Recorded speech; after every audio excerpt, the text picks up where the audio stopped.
It's Snoop-a-palooza. The administration snooping on Tea Partiers, reporters like our own James Rosen, people with cell phones that gave out for free. Scottie Nell Hughes says it is nuts, it is out of control, and it goes on and on and on. Scottie. Well, let me just say this. You know, I live in the South. In fact, I think they teach Snooping 101 at our local community college. So we pride ourselves on being great snoopers here. But I'll be honest with you, there's a reason why James Madison put this in the First Amendment of our Bill of Rights, because he realized if the freedom of speech, and more importantly, the freedom of the press was ever taken away, all other freedoms following would soon be taken away as well. And we're seeing that more and more. And I don't think this is necessarily just a case of, you know, the freedom of press being taken away. More importantly, this is being used as kind of intimidation for other journalists not to ever think about going up against the administration. Do you think, Matt, the flip side happens, though? You would think normally that people would hear this and say, no more, none of this nonsense. I think they're even more intimidated by organizations like the IRS, especially if they get a letter. Said, wow, look what these people did. We're Americans. We're not intimidated, right? Who's going to tell us what we can't do? At some point, get off my lawn. You're not intimidated? You get an IRS envelope? Yeah, I am. I don't even understand it, so I have to send a check to someone. It's very common. You notice every letter is capitalized? When you email that way, it's supposed to mean something. What does it mean when capitalize an email? Well, watch out.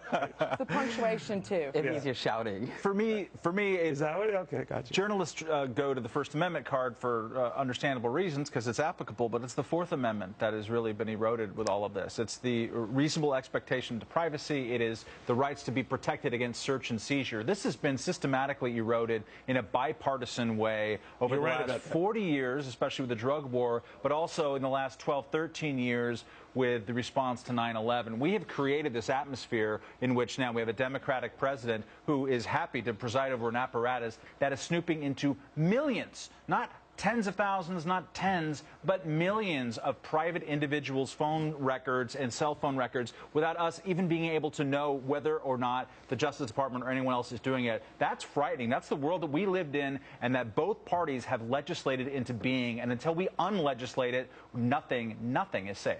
Professor, do you think that technology did this, that made it easier to do this and made it also much more frightening? It made it easier, but it's funny you mentioned technology because technology is like security. When it goes right, it's invisible and it's seamless and we take it for granted. When it goes wrong, it calls attention to itself, and then we start to complain. So I say that no, we because still like the technology. We're not using it any less, even though we know there might be other eyeballs watching. True. But snooping does some good. Presumably, it's snooping that helped us catch the Boston bomber suspect. So as a society, we're feeling our way through. But that's the battle, right? I mean, and Scottie, I think that's what you were saying at the outset here, that we have this tug of war and this balancing act between keeping us safe and then, you know, realizing that in order to keep us safe, we compromise some things along the way.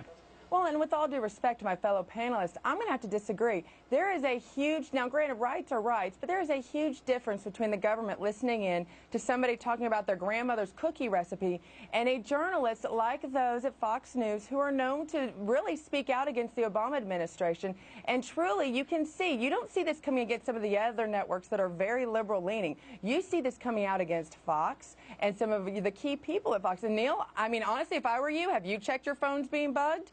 You know, nobody right now is truly safe from this. Well, you don't know. Okay. Right. Because they're using this as intimidation. I'm sorry, Scottie. Where is it all going? Well, there'll be a backlash because it's against the press, and it's not just Fox. It's the Associated Press, which is a backbone organization.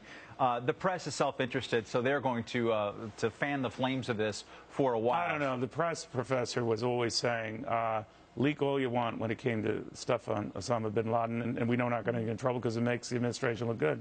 Now stuff that comes out where we leak it and it isn't making the administration look good, we get targeted. Well, they better watch out. They don't want to encourage that double standard because when we lived with that double standard. Yeah, as he said through all types of administrations. That was a bad thing. That's a bad thing. So the press should always be against these invasions. Yeah, but what we've seen other presidents use, let's say the IRS, and it doesn't. It seems like administrations take turns doing this stuff.